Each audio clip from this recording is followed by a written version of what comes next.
నమస్తే. Astro Morgan ఛానల్కి స్వాగతం అండి. నా పేరు Vijayalakshmi, Vedic and KP astrologer. ఈ వీడియోలో 2026 సంవత్సరంలో జూలై మాస గోచార ఫలితాలు మేషరాశి వారికి. అంటే ఈ జూలై మాసంలో గ్రహాల స్థితిగతులు ఖగోళంలో ఎలా ఉన్నాయో ఒకసారి పరిశీలిద్దాము. అంటే వృషభ రాశిలో కుజుడు ఈ మాసం అంతా సంచరించడం జరుగుతుంది. ఇంకా మిథున రాశిలో రవి 17 వరకు సంచరించి 18 నుండి కర్కాటక రాశిలో ప్రవేశించి మాసాంతం వరకు సంచరిస్తాడు. అలాగే కర్కాటక రాశిలో ఉచ్చ గురువు కూడా ఈ మాసమంతా సంచరించడం జరుగుతుంది. ఇంకా బుధుడు కూడా 7 వరకు కర్కాటక రాశిలో సంచరించి 8 నుండి వక్రించి మరల మిథున రాశిలో 23 వరకు వక్రగతిలో ఉండి మాసాంతం వరకు కూడా మళ్ళీ మిథున రాశిలో సంచరిస్తాడు. ఇక శుక్రుడు కూడా 5 వరకు కర్కాటక రాశిలో ఉండి 5 నుండి సింహరాశిలో ప్రవేశించి మాసాంతం వరకు సంచరించడం జరుగుతుంది. ఇక సింహరాశిలోనే కేతు సంచారం, కుంభరాశిలో రాహు సంచారం, మీనరాశిలో శని సంచారం. ఇది గ్రహాల స్థితిగతులు తెలుసుకుందాము. మేజర్గా శని మీనరాశిలోనే ఆల్రెడీ సంచారం చేస్తున్నాడు. రాహుకేతువులు కూడా అక్కడే ఉన్నారు ఈ మాసంలో కూడా. అయితే గురువు ఉచ్చస్థానమైన కర్కాటక రాశిలో జూన్ 2న ప్రవేశించారు కాబట్టి ఈ జూలైలో కూడా ఇదే మాసంలో మాసాంతం వరకు ఉంటాడు. మేజర్గా శుక్రుడు 5 నుంచి సింహరాశిలోకి, ఒక బుధుడు 8 నుండి మిథున రాశిలోకి వక్రించి వెళ్ళటం, మళ్ళీ 23న వక్రగమనం వీడి మళ్ళీ మాసాంతం వరకు కూడా మిథున రాశిలోనే సంచరిస్తాడు. ఇది గ్రహాల స్థితిగతులు, మార్పులు. ఎక్కువగా శుక్ర బుధ రవి కూడా 18 నుండి కర్కాటక రాశిలో. ఇక వీటి దృష్టి యుతి సమన్వత్వానికి గుణంగా అన్ని రంగాల నుంచి కూడా ఫలితాలు తెలుసుకుందాము. ముఖ్యంగా ఈ మాసంలో జూలై మాసంలో మేషరాశి వారికి ఈ గ్రహాల స్థితిగతుల వల్ల మిశ్రమ ఫలితాలు గోచరిస్తున్నాయి అని చెప్పచ్చు. ముఖ్యంగా ధనలాభాలు, ఆరోగ్యపరంగా కొన్ని జాగ్రత్తలు ఎక్కువగా అవసరమని గ్రహగోచార స్థితి చూపిస్తుంది. గురుని ఉచ్చ స్థితి, రాహువు లాభస్థాన ప్రభావం, ఈ రెండిటి వల్ల కలిసి వచ్చే అంశాలు ఉంటాయి. శని సంచారం మరియు మిశ్రమ గ్రహాల స్థితి వలన ఖర్చులు, ఒత్తిడి కూడా పెరిగే అవకాశాలు ఉన్నాయి. అయితే ఫలితాల్లోకి వివరంగా తెలుసుకోవటానికి ఫలితాల్లోకి చూసే ముందు ఛానల్ని సబ్స్క్రైబ్ చేయని వారు సబ్స్క్రైబ్ చేయగలరు, షేర్ చేయగలరు, లైక్ చేయగలరు. ధన్యవాదములు. ఇక ఈ మేషరాశి వారికి జూలై మాసంలో గురుడు అనుకూలంగా ఉన్నప్పటికీ వ్యయస్థానంలో శని కుజుని ప్రభావం, వ్యయస్థానంలో శని 2లో కుజుని ప్రభావం వల్ల చిన్నపాటి ఆరోగ్య సమస్యలు, నరాల నొప్పులు లేదా అలసట ఉంటాయి. రక్తపోటు ఉన్నవారు తస్మాత్ జాగ్రత్త అనేది కూడా సూచించడం జరుగుతుంది. ఇక ఆర్థికంగా రాహువు గురువుల అనుకూలత వల్ల ధనాదాయం బాగానే ఉంటుంది మేషరాశి వారికి జూలైలో. అయితే ఊహించని ఖర్చులు లేదా ప్రయాణాల వల్ల డబ్బు చేతిలో నిలవడం కష్టం అవుతుంది వీరికి ఈ మాసంలో. అప్పులు ఇవ్వడం కానీ చేయడం కానీ ఈ మాసంలో వీరు చేయకుండా ఉండటం చాలా ఉత్తమం అని సూచించడం జరుగుతుంది. కాబట్టి ఇక స్థిరాస్తి వ్యవహారాలు నిదానంగా సాగుతాయి. వాహనాలు నడిపేటప్పుడు అత్యంత అప్రమత్తంగా ఉండాలి. ఇక వ్యాపారంలో నూతన పెట్టుబడులు పెట్టేటప్పుడు ఆలోచించి ముందడుగు వేయండి. భాగస్వామ్య వ్యాపారాలలో వివాదాలు రావచ్చు అనేదానికి సూచనలు ఉన్నాయి. ఆచితూచి వ్యవహరించండి. ఇక ఉద్యోగస్తులకైతే ఎక్కువగా పని భారం ఎక్కువ అవుతుంది ఈ మాసంలో.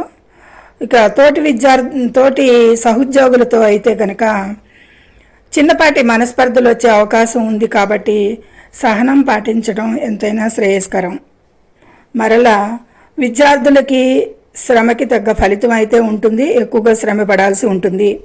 ఉన్నత విద్యకు ప్రయత్నించే వారికి సమయం అయితే వారికి అనుకూలంగా ఉంది. జూలై మాసంలో వారి పనులు సవ్యంగా సజావుగా సాగుతాయి. ఇక కాంపిటీషన్ ఎగ్జామ్స్ల కోసం కష్టపడే విద్యార్థులకైతే కనుక అనుకూల ఫలితాలు వస్తాయి. కాబట్టి కష్టపడేది ఎక్కువగా కనపడుతోంది. కష్టపడండి, మంచి అనుకూల ఫలితాలు వస్తాయి. ఏకాగ్రత చాలా ముఖ్యం. ఎక్కువగా మీ ధ్యాసను వేరే మళ్లించకుండా ఏకాగ్రతగా చదివి పోటీ పరీక్షల్లో నెగ్గాలంటే ఏకాగ్రతగా ఉండండి, అనుకూల ఫలితాలు వస్తాయి మీకు అనేది సూచించటం జరుగుతుంది. ఇక తదుపరి అంశం ప్రయాణాలు. ఈ ప్రయాణాలు ఈ మాసంలో ఎక్కువగా ఉంటాయి. ఈ జూలై మాసంలో ఈ మేషరాశి వారికి దూర ప్రాంత ప్రయాణాలు చేసేటప్పుడు మీ లగేజీ మరియు ఆరోగ్యం పట్ల కూడా చాలా జాగ్రత్త పడాలి అనేది సూచిస్తుంది గ్రహాల గోచారం. ఇక కుటుంబంలో అయితే కనుక ఒకరి ఆరోగ్య పరిస్థితి కొద్దిగా ఆందోళన కలిగించవచ్చు. ముఖ్యంగా తల్లిదండ్రుల ఆరోగ్యం విషయంలో ప్రత్యేక శ్రద్ధ అవసరం ఈ మేషరాశి వారికి. షేర్ మార్కెట్ లేదా పెట్టుబడుల విషయంలో తొందరపాటు నిర్ణయాలు తీసుకోకండి. ఈ మాసంలో నిపుణుల సలహా లేకుండా పెద్ద మొత్తంలో డబ్బు పెట్టడం చాలా అనర్థదాయకంగా సూచించడం జరుగుతుంది. కాబట్టి ఈ విషయాల్లో ఆచితూచి వ్యవహరించండి ఈ మాసంలో. ఇక కోర్టు వ్యవహారాలు ఎలా ఉంటాయి ఈ మేషరాశి వారికి అంటే, కుటుంబ పరమైన చిన్న చిన్న వివాదాలు అయితే తలెత్తే అవకాశం ఉంది. అయితే కోపానికి తానివ్వకుండా సర్దుకుపోవడం మంచిది. ఎక్కువగా కోపానికి అవకాశాలు ఇవ్వకండి, సర్దుకుపోతూ ఉండండి అనేది సూచించడం జరుగుతుంది. ఇక వ్యయస్థాన శని, అష్టమ దృష్టి, కుజుని సంచారం వల్ల వాహనాలు నడిపేటప్పుడు లేదా రాకపోకల్లో ప్రమాద సూచనలు ఉన్నాయి. అత్యంత జాగ్రత్త అవసరం. మేషరాశి వారికి కుజుడు 2లో సంచరిస్తూ మేషరాశికి 8వ స్థానాన్ని 7వ దృష్టితో చూడటం జరుగుతుంది. సో కాబట్టి ఈ ప్రమాద సూచనని గమనింపులో ఉంచుకుని అత్యంత జాగ్రత్తగా ఉండాల్సిన అవసరాలు ఉంటాయి ఈ మేషరాశి వారికి ఈ మాసంలో. అలాగే ఇక పరిహారాలు విషయానికి వస్తే కనుక ప్రతి మంగళవారం, శనివారం హనుమాన్ చాలీసా పఠించడం లేదా ఆంజనేయ స్వామిని దర్శించుకోవడం చాలా మంచిది ఈ మేషరాశి వారికి. నవగ్రహాలకి పూజలు చేయడం లేదా కాశీయాత్ర సమీపంలోని శివాలయాన్ని సందర్శించడం ద్వారా ఉన్న దోషాలన్నీ కూడా తొలగిపోతాయి ఈ జూలై మాసంలో అని మేషరాశి వారికి సూచించడం జరుగుతుంది. అయితే మేషరాశిలో 9 నక్షత్ర పాదాలు ఉంటాయి. 9 నక్షత్ర పాదాలలో ఒకటి అశ్విని 4 పాదాలు, భరణి 4 పాదాలు, కృత్తిక మొదటి పాదం. ఈ నక్షత్రాల వారికి కూడా ఈ మాసం ముందు అశ్విని నక్షత్రం. ఈ మాసం వీరికి కూడా మిశ్రమంగానే గోచరిస్తోంది. ఆర్థిక పరంగా పురోగతి ఉన్నప్పటికీ బంధువులతో వాదోపవాదాలకి దిక్కండి అనేది అశ్విని నక్షత్ర జాతకులకి సూచించడం జరుగుతోంది. ఇక భరణి నక్షత్రాధిపతి శుక్రుడు, అశ్విని నక్షత్రాధిపతి ఇందాక కేతువు. అయితే భరణి నక్షత్రాధిపతి శుక్రుడు సింహరాశిలో 5 నుండి సంచారం చేస్తున్నాడు. 5లో భరణి. వ్యాపారం, వృత్తిపరంగా అభివృద్ధి ఉంటుంది. ఆరోగ్యం విషయంలో అశ్రద్ధ పనికిరాదు. నటన, మోడలింగ్ రంగంలో వారికి కూడా మంచి అవకాశాలు వస్తాయి. ఇక కృత్తికా నక్షత్రం మొదటి పాదం. కృత్తికాకి రవి భగవానుడు అధిపతి. కుటుంబంలో ఆహ్లాదకరమైన వాతావరణం ఉంటుంది.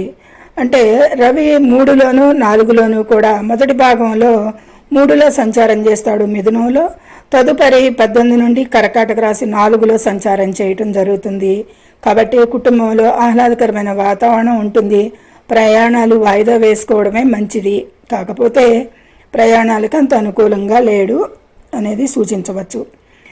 ఇక ఈ విధంగా మనం పరిహారాలు, ప్రమాద సూచనలు, కోర్టు కేసులు, షేర్ మార్కెట్లు, కుటుంబంలో బంధువులు, ప్రయాణాలు, కాంపిటీషన్ ఎగ్జామ్స్, ఉన్నత విద్య, విద్యార్థులకి కెరీరు, ఉద్యోగం, వ్యాపారం, ఆస్తి, వాహనాలు, ఆర్థికంగా, ఆరోగ్యంగా అన్ని విషయాల గురించి కూడా సమగ్రంగా ఇందులో చెప్పుకోవటం జరిగింది.